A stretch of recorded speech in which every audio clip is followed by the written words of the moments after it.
Well, right before the break, we talked about some floods happening here in Arkansas and how people are recovering. But we know good and well with floods often comes mold. And that's not an environment you want to live in. Marcus Wallace Sr., president of AdvantaClean of Central Arkansas, is joining us today with how you can watch out and respond to hidden water damage. Mold, Marcus, is something you do not want to deal with. If you can avoid it, and you can, you want to do that.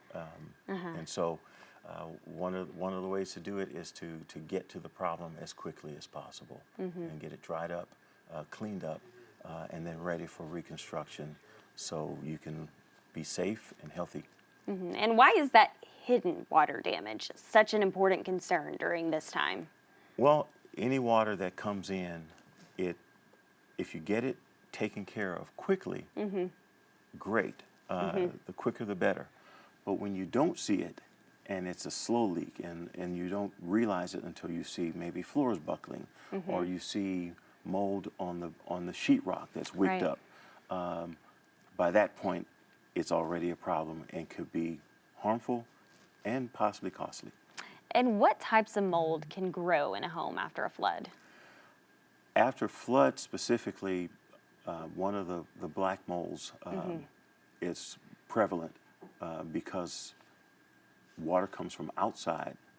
You have no idea what it came across and brought into your house. And then those things get into your sheetrock and cause some of the black molds like stachybotrys or that sort of thing. And I want to specify, it doesn't have anything to do with the color. So you can see something black on the wall and it not necessarily be one of the more toxic molds. Okay.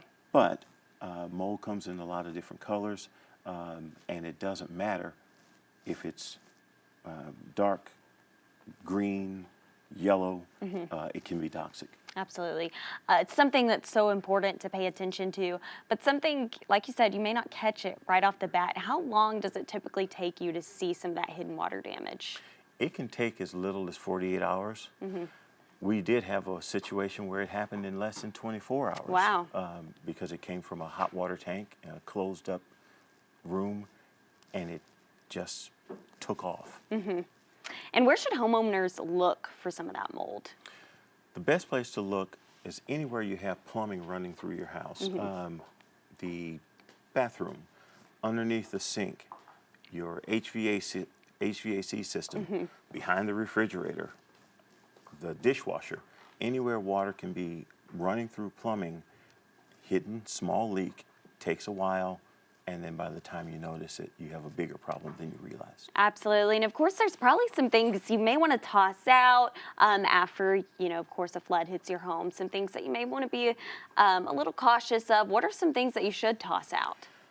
Recommendations for flooding is if it's porous, fabric, clothing, sheetrock, get it out. Yeah. It's not the same as if you have clean water coming from a pipe where you can dry it up and be okay. Again, flood water comes in, it brings things that were outside, pathogens that you may not know about come in, and if it's porous, then you want to get rid of it. Absolutely. And of course, people may want to know how they can get some help. What should they do if they recognize that mold, they see that mold, or they just have a fear that they may have some water damage? How should they respond? The best thing to do is call a company like AdvantaClean and have it inspected. Okay. Assess it, figure out what's going on. If some people are the do-it-yourself type, you want to make sure you protect yourself. Take a look at making sure that you have gloves, masks, that sort of thing before you address it. And if it seems more complicated than you realize, call a professional company. Absolutely. Well, Marcus, thanks so much for joining us today. Super valuable information. Thank you. Appreciate your time. Appreciate being here. All right, well, we'll have more Little Rock Arc after the break. Stay with us.